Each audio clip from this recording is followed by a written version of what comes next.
Dneska budeme hrát Poppy Playtime chapter 4, teda chapter 1. A po dlouhé době jsem zase zpátky. Já vím, že už jsem tady dlouho neměl a mám tady tu klasickou, normální Poppy. Poppy Playtime jsem nikdy nehrál, takže když budu řvát nějak dementně, tak se nezlobte. A my jdem na to.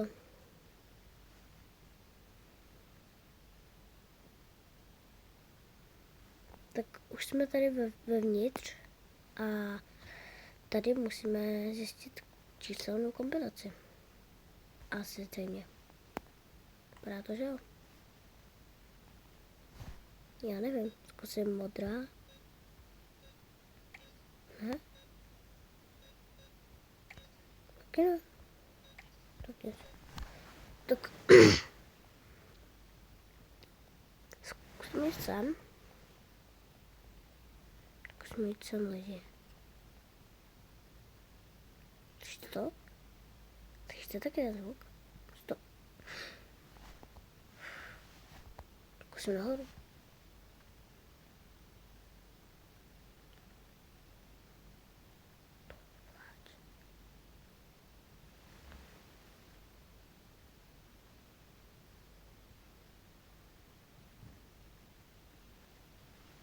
To je vláček. Počkat, barevný vláček. To je číselná, teda barevná kombinace. Zelená, čo? Zelená, růžová, žlutá, červená. Jak jsem to říkal? Zelená, růžová, žlutá, červená?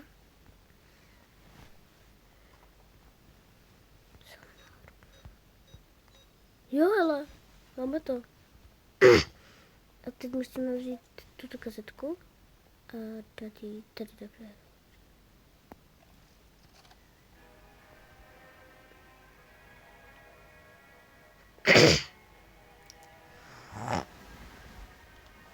Dobrý, máme ji tam.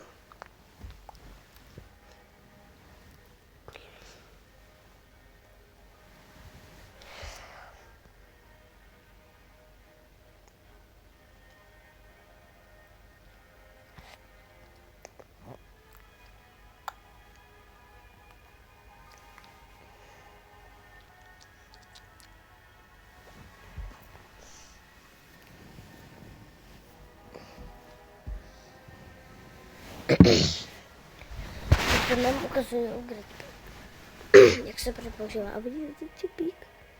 Prostě mám ten čupík. A ten Gretpack bude asi tuto.